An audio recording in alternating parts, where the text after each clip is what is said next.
Hello! Hello, John. Oh, hello! How's it going? It goes well.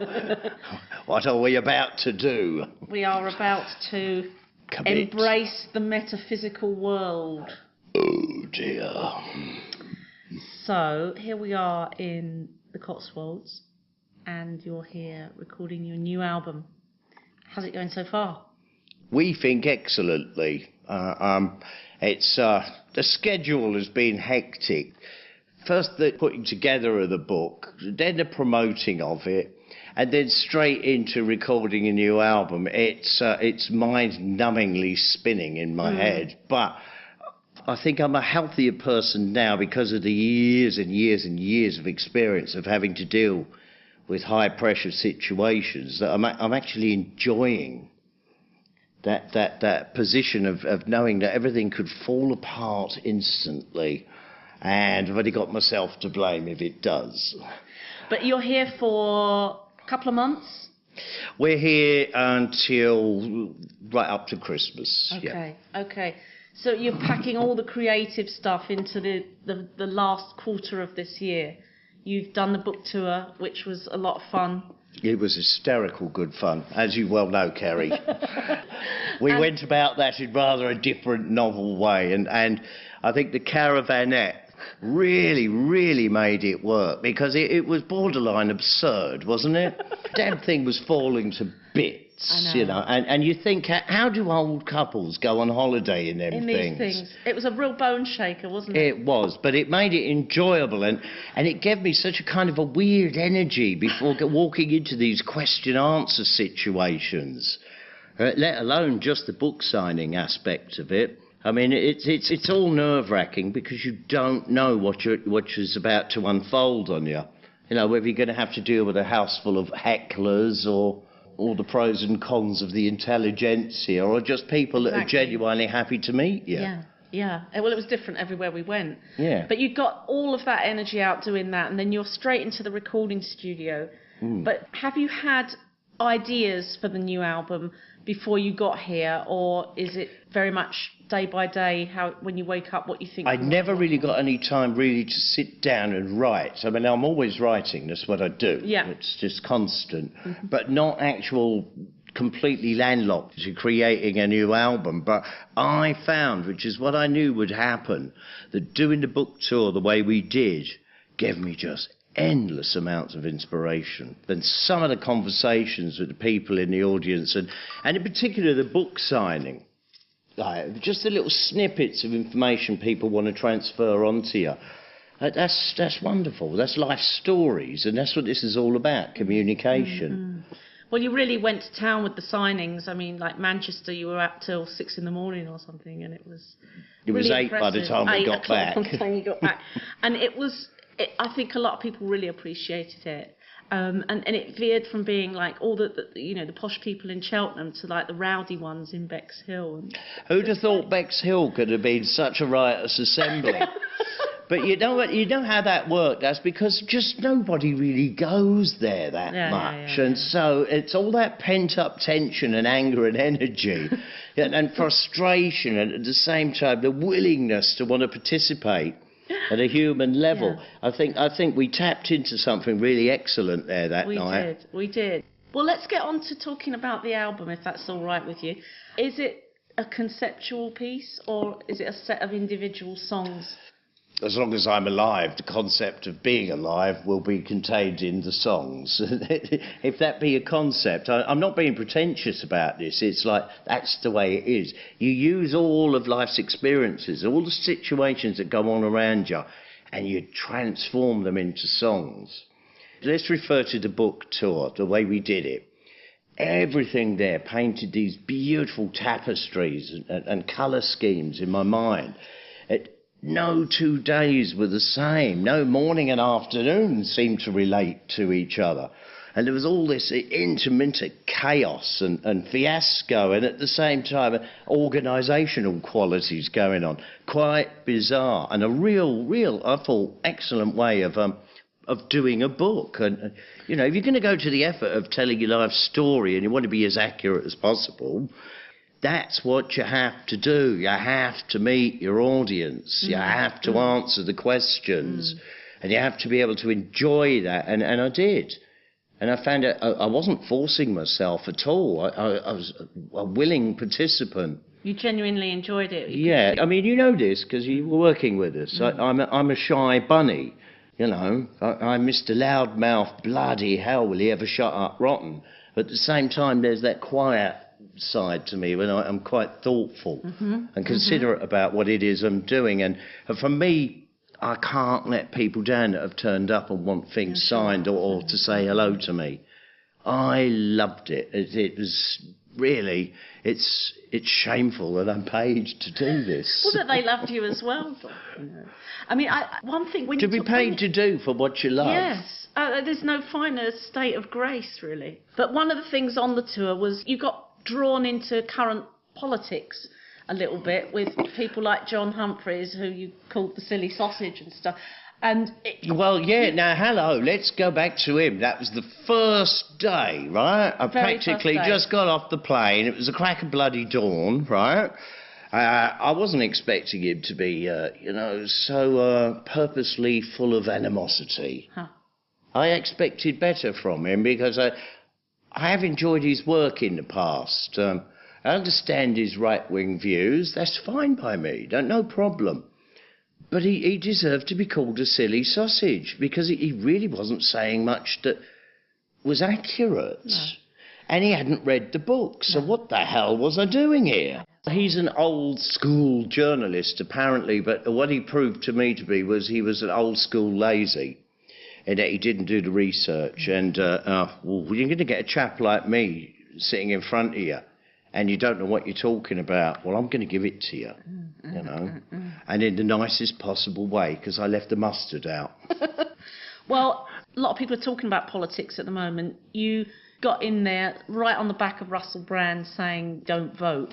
Telling people to go and vote and get down their town halls. Yeah. And there's some confusion over the Russell Brand issue because it was thrown at me from a member of the audience and I responded to their interpretation therein. I mean, I'm trying to let the poor fella off the hook. He's not very funny as a comedian. But he's turned to politics now. Yeah. Or anti-politics. Well, whatever he wants to call it, that's all well and fine. But there are certain things in life that go beyond humour.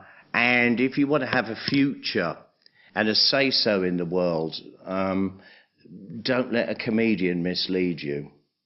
Pay attention. Right? There's some serious dragon fellas out there. There really are. And you were advising people to get involved in their local communities and get down their town halls and get voting. Yeah.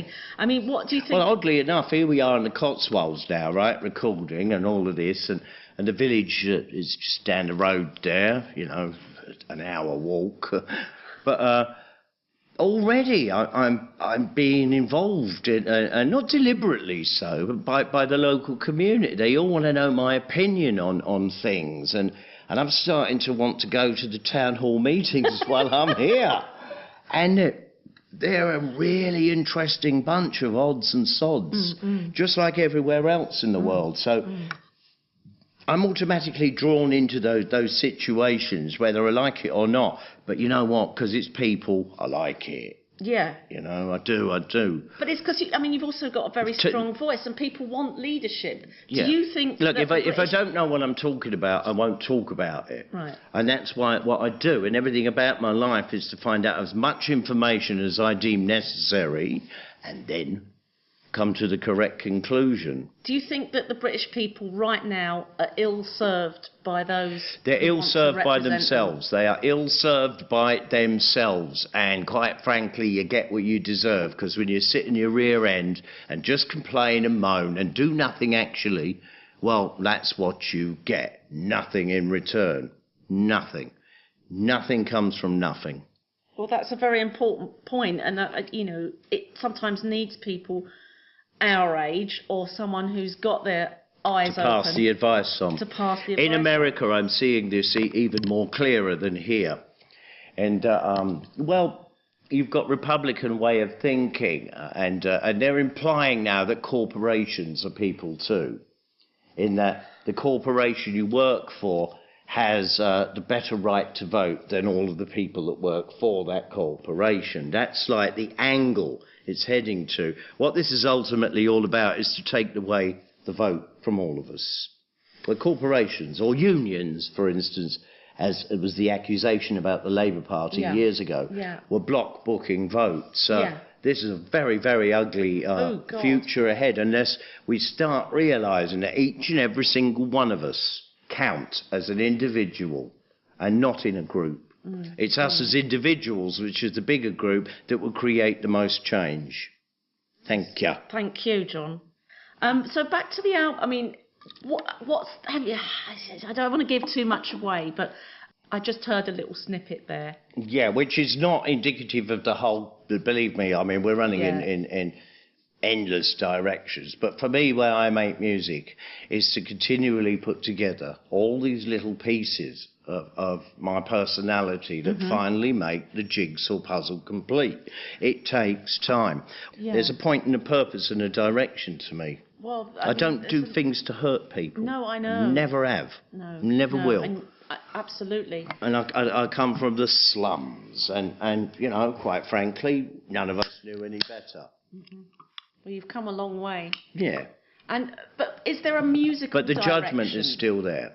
Yeah, the judgment, of course. you're still tainted with that same tarry old brush, and that I'd like to see an end to.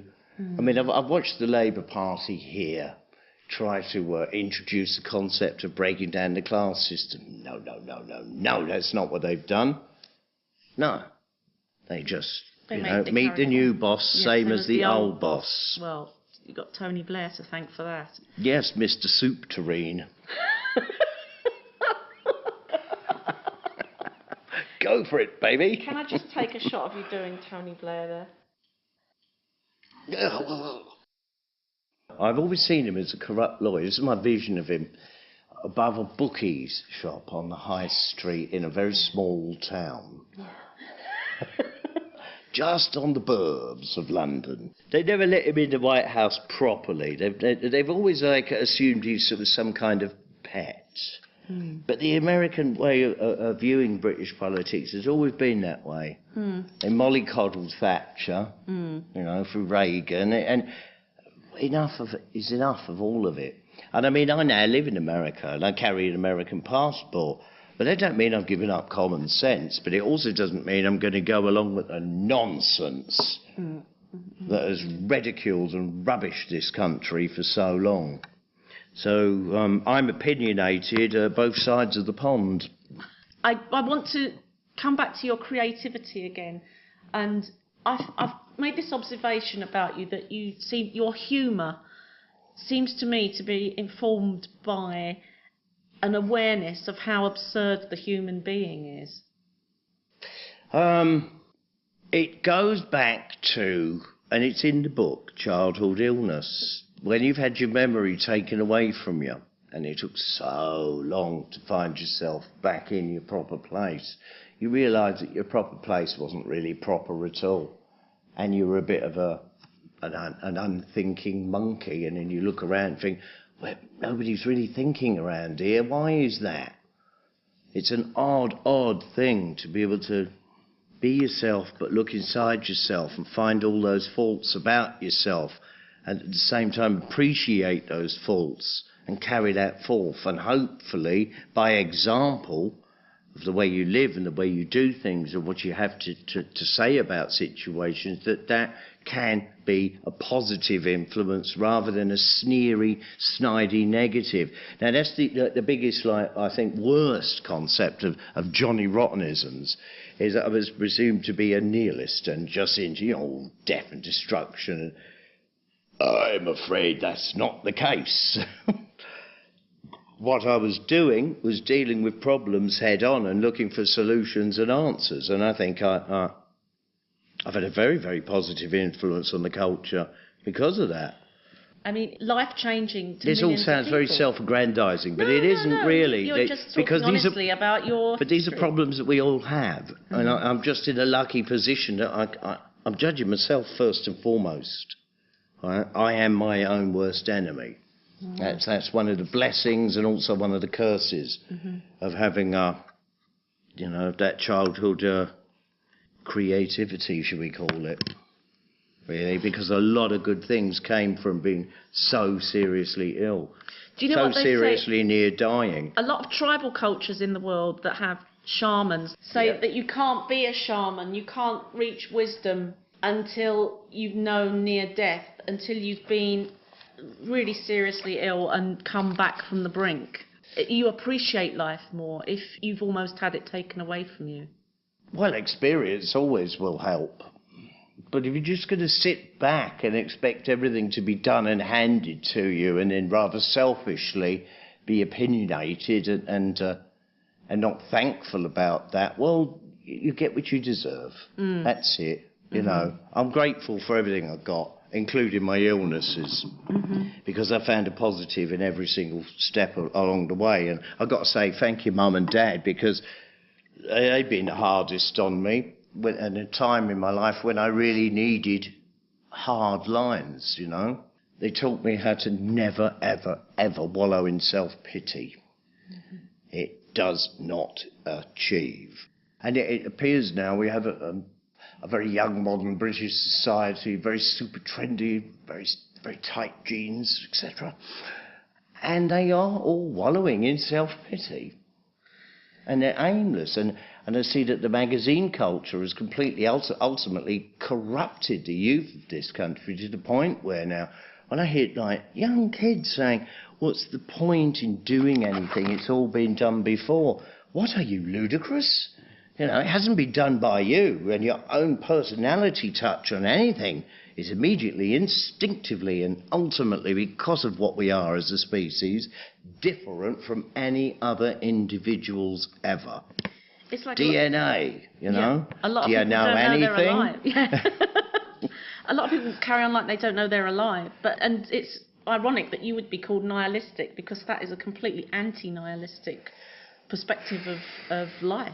But it's really lovely to hear you speak about that kind of gratitude. Good though, isn't it? Equals and opposites. Yeah. You know, Yeah. which is it? I mean, I've never thrown out red herrings there. No, not No, at all. I ain't one to hand you a brace of kippers. Oh, really? Yeah, here's some old vagina talk. Yeah, that'll make me famous. Well, now, you know, you mentioned the word vagina. I was just listening to you exclaiming how sex was bollocks, and Shh, we can't talk we about can't talk about that. What I do in all songs is I raise questions, right? Yeah. And I want you to like be like, oh, what's he mean by that? I want that intrigue in your head. Find the resolve yourself. I'm not one to like plonk the answer in front of you, because I don't know. Is there an answer? What suits me in my life is not what will suit you or anybody else, ultimately. Hence the school of thought of individuals. That we're not selfish in our attitudes, and we don't insist that everybody else adhere to our specific beliefs. Share. Learn to give people their space. But when they move into your space, get ferocious cheese on it. Absolutely. I think what you're saying is everyone to thine own self be true, in a way. It's like live your own truth. If we're going to go biblical, I mean, there is some rather like tasty lines in the Bible. But you've always lived your own truth. So the more you read, the more you learn. Right? This is libraries to me, for instance, centres of the universe in towns. But if you talk about reading, I mean, when you were young, after recovering from your illness, you... Well, let's go back even further. At 4, I could read and write. But I was left-handed and then sent to a Catholic school run by nuns and priests. Well, left-handed, sign of the devil. And so what I'd have to do was just sit back and be quiet. So I was a very quiet lad, very shy anyway, and retiring, but I didn't want to be consistently like whacked with a ruler. No. For being left-handed. So I just acted stupid like you know, a lot of the kids unfortunately were. And, you know, and then at 7 I got meningitis, and then it took a year, but they sent me straight back to school, and I knew nothing. Dummy Dum Dum was the name. And that was given me by not the kids alone, but by the nuns themselves. Nuns can be some of the most vicious creatures on earth. I know Yep, from you that, my own dirty personal- little yeah. boy. I remember that. That was their favourite expression. You dirty little boy. And you know what this refers to directly? This is where this is even before meningitis. This is we had to in them days we had to wear shorts even in winter, and sandals and little grey socks, little ankle socks, and you weren't allowed long trousers, right? Until you were 11 and you moved on to your secondary school. That was the uniform, and the girls' dresses. So it must have been even harder on them, you know, in the below parts. Freezing. And of course I got diarrhoea, and ultimately completely ashamed. I leaned against the wall. It poured down my pants, into my ankle sock and into my sandal, and I would not move. I would not move. I was, you know, almost like poo frozen to a brick wall. It's laughable, I know, but how shy I was about it and how I couldn't cope with it. When you were a kid, that sort of stuff is you can't, and you can't ask nuns and priests for help. So that was it. You dirty boy, you dirty little boy, and that sticks with you. It does. But I've learnt not to be resentful about that. That's like I've got to be like a smarter person and think those poor adults. They actually needed a child's help to work out their own agendas. And so there you go. Here I am at God knows what age, you know. I like to think I'm a 21-inch neck. Well, I'm glad that you're still sticking it out. So, who are your heroes throughout history, musically or artistically? Because you're quite fond of art as well, and I'd love to get a sense of whose pictures do you put on the wall? I don't follow a particular line of art or architecture or anything. It's what strikes my eye as being immediately pleasing in its concept. I can like a painting just because the colours are right, and that's great and good enough for me. I don't like the intellectualism of art, and I particularly loathe the presumption that modern art is somehow related or comes from Saatchi. I find problems with this. That he puts a value on it in terms of how much... And claims some credit for inventing the process of modern art. And I suppose this is like, you know, the same way that, on a more personal basis, the way Vivienne Westwood, who owned a sex shop when we first started out in the Sex Pistols, and I wrote all the words. That's just a fact. But it's a bit audacious of her in her book to claim that she came up with the concept of anarchy in the UK. Well, why didn't you finish the job and write the words and sing the song then? Eh? Really? You know, this clinging on the back of our efforts and trying to take credit for that, when really all those people are doing is slowing down the creativity process. Well, and they're eliminating the fun in it and the sharing and the caring, and they make it a personal greed campaign. That's been going on, I think, for centuries. You always get the people who aren't that creative holding on to the yes, absolutely, but I can only deal with the current for the mo. Of course. My next book. For my next great work.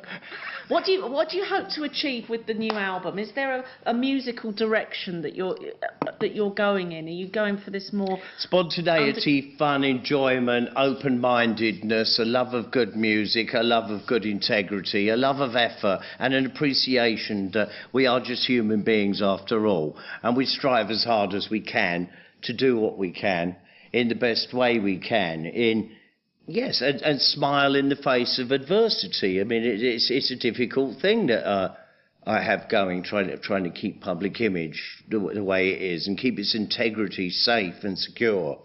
I mean, I've got a lot of enemies from the Pistols to fight off, and a lot of resentment inside the recording industry about that.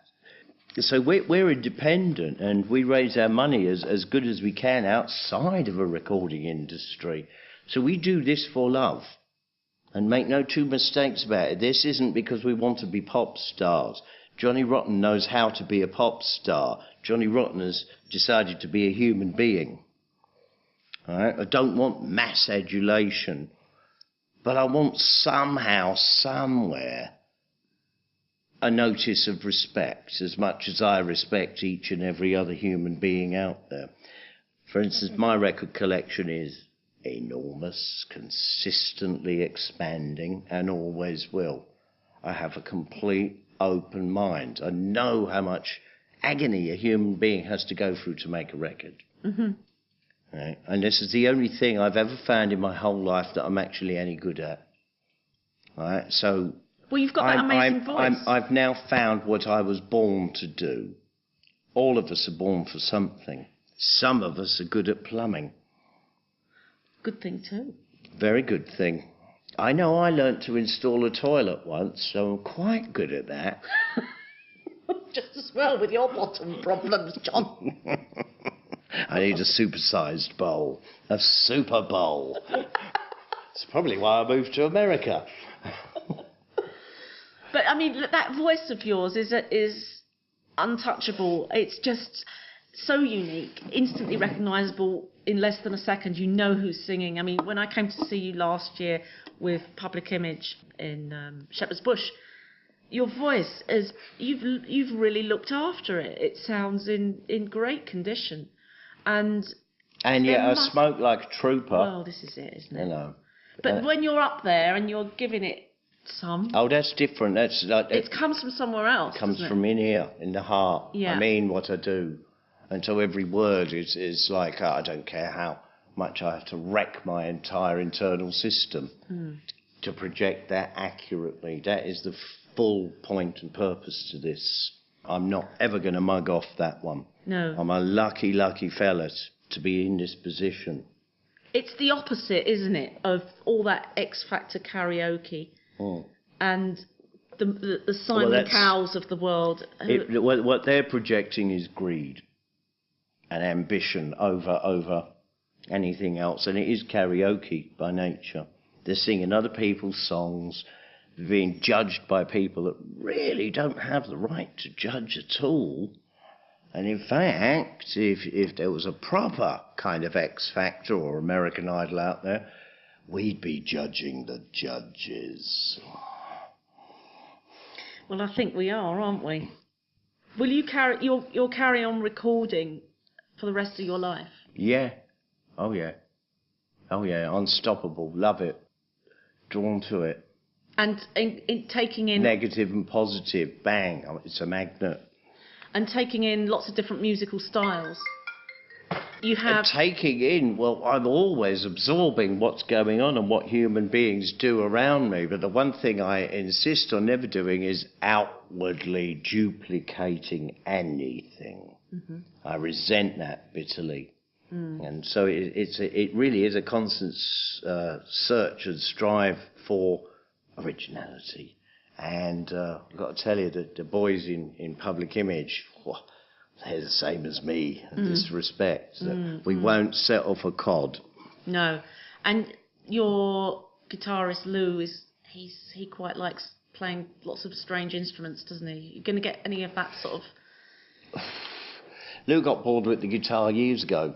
Okay. When he was in the Damned, and so he went off on his world tours of imagination and came back a much better person because of it. And that's what we all do, really. And we travel, both mentally and physically. Yeah. But internally search and research and absorb and see what is good or what is bad. That shifting of information to be able to throw out the rubbish, but to be able to know what the rubbish is. Mm-hmm. And that only comes from, filling your head with everything, all the time. Reading is the greatest source of that. It really is. You can't learn too much off movies because they're just bad versions of books. Are you reading anything at the moment? Are you reading novels or... I can't do anything like what I call my fun time. when I'm working. Right. I cannot allow that to creep in and influence and indirectly shape-shift whatever my current directions may be. I give myself those times, large amounts of what's perceived as laziness by me. I've got to say, it's honest that I'll sit and watch TV for 3 months without even thinking of going to the toilet. But I'm reading, I'm absorbing, I'm listening. It's a studious thing that goes on in there. I cannot stop my brain turning over. But there are times when I've got to try my utmost, and dirgy TV is an absolute zen poetry for me. Which is the opposite. It cleanses the soul. It does. What, you mean like trash TV? Come dine with me. Coach trip. These are wonderful. You can stop thinking and enjoy these poor people in these ridiculous situations. and get a sense of empathy from mediocrity, which is really important, actually. I think I know what you're saying. It's why these reality you learn not to judge. Popular. You're not judging them. You're not sneering at them. You're participating with them in a really empathetic and sympathetic way. You were seeing all the human frailties, aren't you? When someone's worried if their there, but for the grace of God, but for the grace of God goes our plum pudding. Yeah. So I mentioned, if they did a celebrity come dine with me, would you think you'd try and rustle something up? No. It's not like that. I'm not viewing it as I want to be a contributor or find a role in that. It's that's what people presumed when I did I'm a Celebrity, Get Me Out of Here. That took 2 years of them bartering and then some very nice advice from my manager, Mr. Rambo. And me missus and all of this and I did it, and what we did it for ultimately, completely, totally, was to raise money for charity. Now I could have done with the money myself at the time, but no, I wanted to take that on finally, and I did. I think I took it on honestly, completely, and I'm secure that I did no wrong there, because that, as you see me there, that's as I am in real life. Yeah. All right, the fire's going out, stoke it. Yeah. That there's mosquitoes in the water, boil it. It's just common sense. It's called survival. Well, I like the bit in the book where you talk about where you go and wander off in the woods and I bet some wonderful animals. Yes. Yes. Looking at the face of a lizard. Yeah. Yeah. It's a huge iguana. It's the most brilliant time, and I sat there on the edge of a precipice in that jungle. It was there was a hole in the canopy. This is what the lizard was doing. He was enjoying the morning sun. Light up his ever-readies. And I was doing the same, and that was wonderful until that ridiculous lord came stumbling down the hill and went, "Oh, look, it's a lizard." You clumsy fool, aren't you grasping it? That if you just remain silent and listen to what's going on around you, you become a part of it, and that wildlife then accepts you in a much, much more positive way. And that's what I did. That's what I took out of I'm a Celebrity, that I realised that wildlife actually liked me because I wasn't making no fuss about it. The ants stopped biting, the snakes, would slither on by, and almost, in my mind, became, "Oh, hello, John." But what it is it's a capability that we all have, but shun. That's all. Yeah. My name is John. Ignorance is not bliss. Ignorance is the art of the victim. Live, learn. Share or burn. Thank you. Good night. This has been Poets Corner.